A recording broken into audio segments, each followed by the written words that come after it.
everyone, my name is Vina, aka Miss WOC Reader, and welcome back to my channel, and welcome to my final September wrap-up.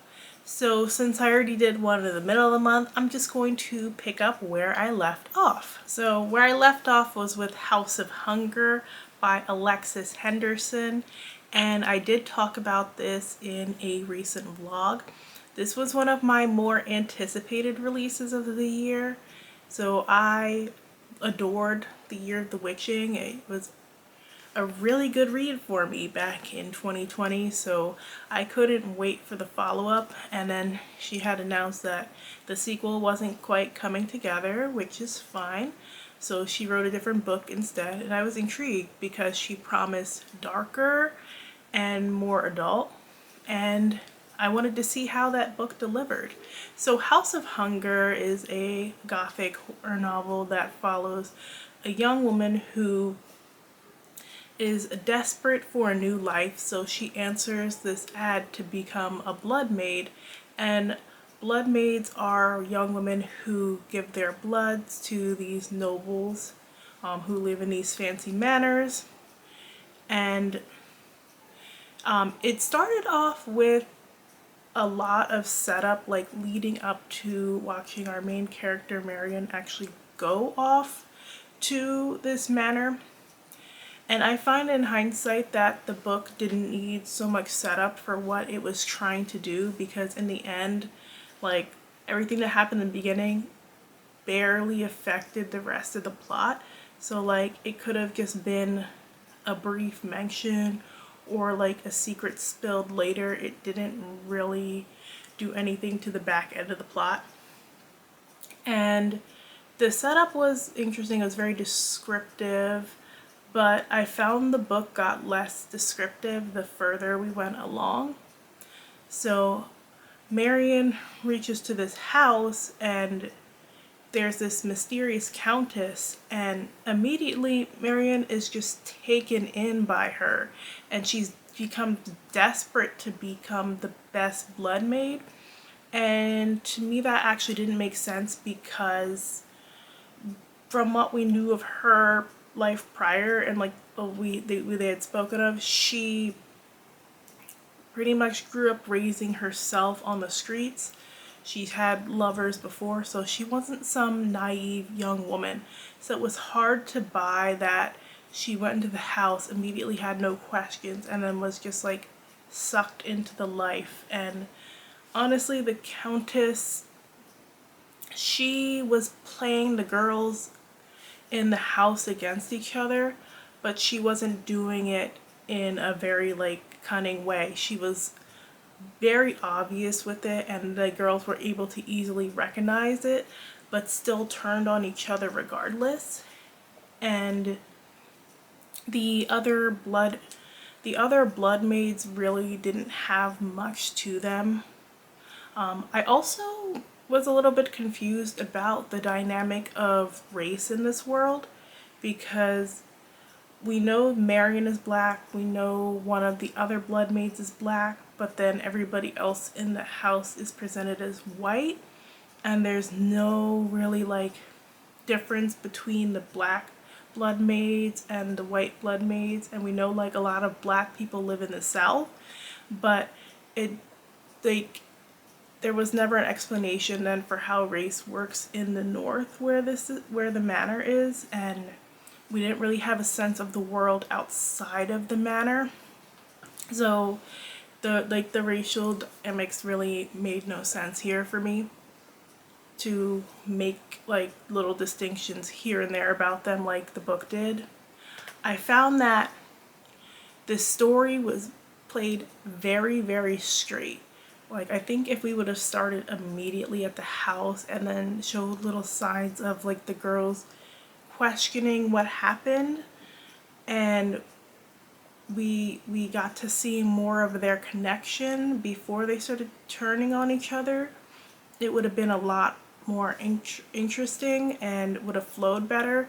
I feel like the middle was kind of slow paced and stagnant, so even though this was a short book, the middle felt extremely long. And then at the end, it was like a race to the finish line in the last few chapters. We're spilling secrets. Marion is making silly mistakes that just made no sense, just for shock value. And then ultimately, you don't get that satisfying feeling at the end when everything comes together. So this was like heavily marketed based off the sapphic aspect, and that was actually the worst part of the book, unfortunately. In order to sell this kind of dark sapphic romance, I would have needed Marion and the Countess to have a lot more chemistry than they did. Unfortunately, like, their scenes felt very stilted. There were some like sex scenes in here, but they were just kind of mechanical, and it didn't flow well.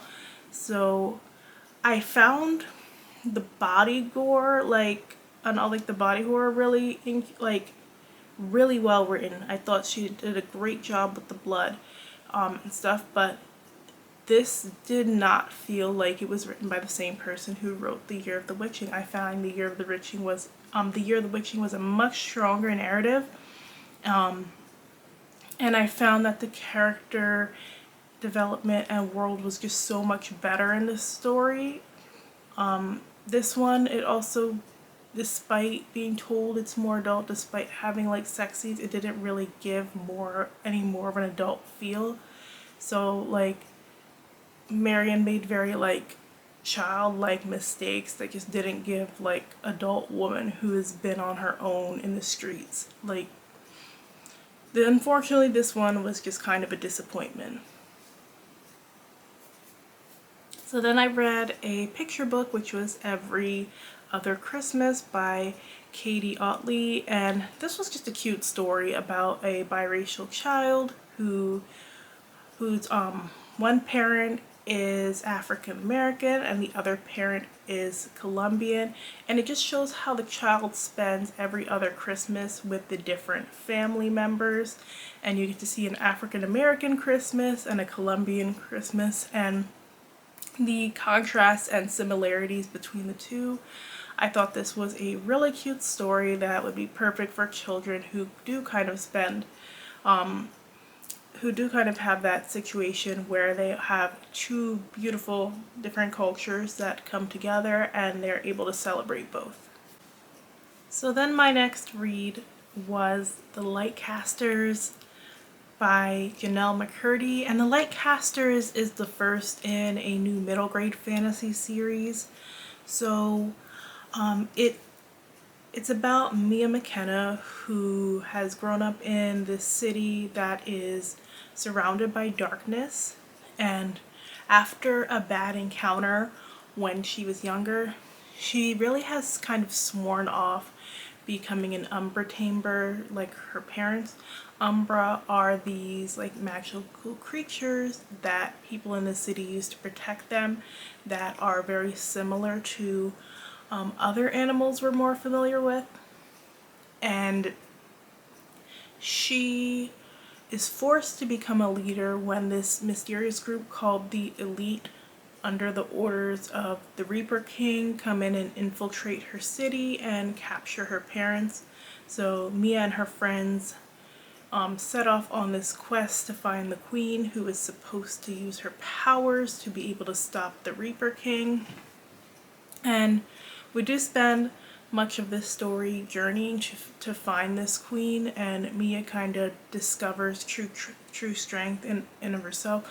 I like that we had the reluctant hero who didn't immediately embrace her destiny. She's scared.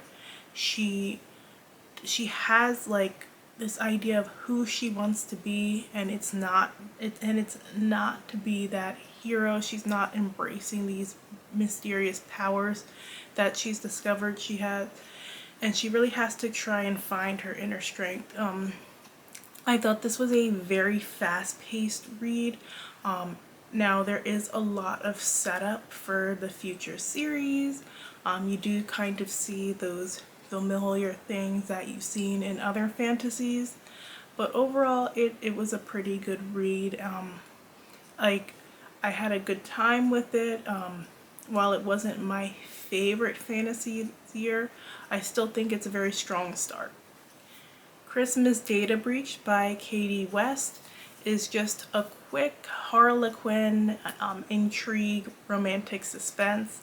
And I like the Harlequin intrigue line because if you're really in the mood for just something quick and suspenseful with a touch of romance, this definitely delivers. So this is actually the third book in the West Brothers investigation series. And while it's not following a West brother, it's following one of their associates. It was still a really good time. So we follow Gideon and his ex-wife Maya. Maya is a brilliant scientist who has developed this, not cure, but something to aid in helping cancer. So it's highly coveted. Her her lab actually gets burnt down to the ground. She gets kidnapped. Her co-workers are getting killed. There are people after her, and she has to turn to her ex-husband for help because he works for a security firm.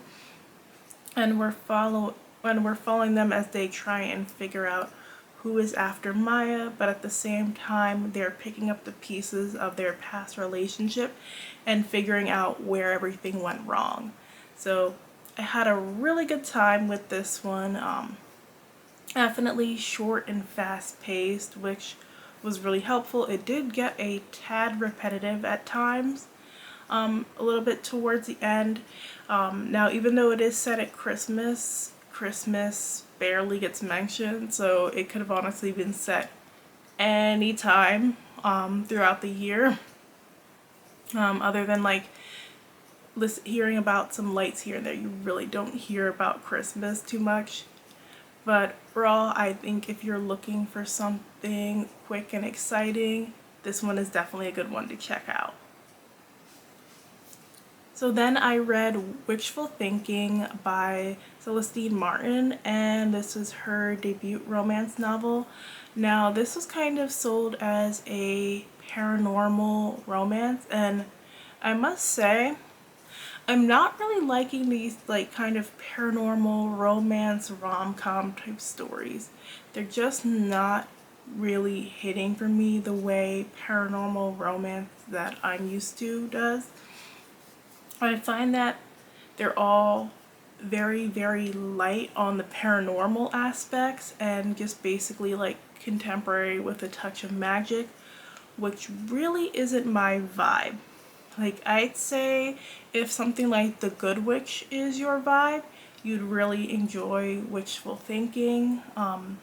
So our main characters are a witch and a merman, and I just thought so much more could have been done with them. Like, our witch Lucy, she uses this spell to make her that kind of like forces her to have excitement in her life, and the excitement in her life was actually very, very mundane. She wasn't out here doing anything crazy. She like wished to be able to bake a fancy cake, and she kind of wanted to get the guy of her dreams, and she wanted to sing karaoke and stuff. And I'm like, was it really like the wish working to help you do this stuff, or were you just finally finding the courage to actually do these things? Like, it wasn't like her wish didn't really do anything exciting. Like, even for her cousin siblings, like, their wishes were for things like to go back to school. And so while Lucy has her wish that's playing out, Alex the merman comes back to town. Their little town is very interesting in that it's like a seaside town where everybody has magic and it's really well known, but I wasn't quite sure if the whole US had magic or just this particular town. But for a whole town that has a lot of magic, I don't feel like we really got to see enough of the magic play out. Alex is a merman but he is a merman who barely grows a tail. Like, he only gets his tail under the full moon, and we only see him, I think, transform once on page, very briefly. Most of the time we were like people called him a merman. We knew he was a merman because they would talk about his scales, which I was a little confused about that. I didn't understand like if he was fully out and known to everybody as a merman outside of this town, because it talked about having scales, like I guess on his fingers. Overall, like, Alice and Lucy kind of missed their chance in high school to be together, so they're trying for that second chance type of situation. And there was a lot of innuendo in this book, and it was like weird because I felt like every other conversation would kind of turn a little bit sexual, but they still didn't have enough chemistry for me. And in addition to all that innuendo, it was very slow burn. We really don't get like the good stuff till about the 60% mark, which is a little late for a lot of people who read romance. And I just felt like it dragged a bit and could have been a lot faster paced. I like small town romance and I like paranormal romance, but I think for me it needed to be a little bit heavier on the paranormal aspects, and the small town wasn't giving me enough cuteness to be fully engaged. I felt like Alex and Lucy just didn't have that strong chemistry to keep me excited about reading. And if I didn't have the audiobook, I probably would have given up around the middle because it just dragged on too much, and this book would have benefited from being at least 100 pages shorter. And then I read The Holiday After, which is by Danielle Moretta, which is just a cute picture book. I've looking at this picture book before on Twitter just because it was on sale earlier this year. It's been on sale a couple of times this year, so if you're looking for a holiday story with brown characters, perfect for children, definitely recommend checking this one out. It just kind of follows Santa's family and celebrating Christmas after Christmas Day, so you get to see how they celebrate the holidays with their little traditions, and it was very cute. I did gift a copy to my cousin for her baby. Arcade and the Dazzling Truth Detector. So this was the final book in the Coin Slot Chronicles, and I read this for as a part of that readathon that Shay from Shay with the Hobbies and Deidre from Shade Tree Reads were doing, and I want to say this was my least favorite book in the series. I thought 1 was pretty good. I thought 2 was pretty good. I adored 3. And then it kind of fell apart for me on 4. It felt like the author wasn't quite sure what direction he wanted to end the series off on, and we're getting a lot of different locations here with the time travel aspect. And I did like the beginning where we finally get to see more of the parents and we get to see the kids explore New York after having lived there for months and not really getting to see much. But after that it kind of fell apart for me because it felt like we were visiting some locations and then not really doing anything there. I felt like the mystery was kind of sped up and didn't make any sense. Overall, I did not have those same great feelings that I had reading the rest of the series. There were even like a few little questionable things sprinkled in throughout that just kind of didn't sit right. And I thought one of the things that this series did so well throughout the books was balancing faith throughout the novel because for many of us, we did grow up in very religious households, so you had those pieces sprinkled in here. The religion was here, but it wasn't as seamlessly woven in as books prior.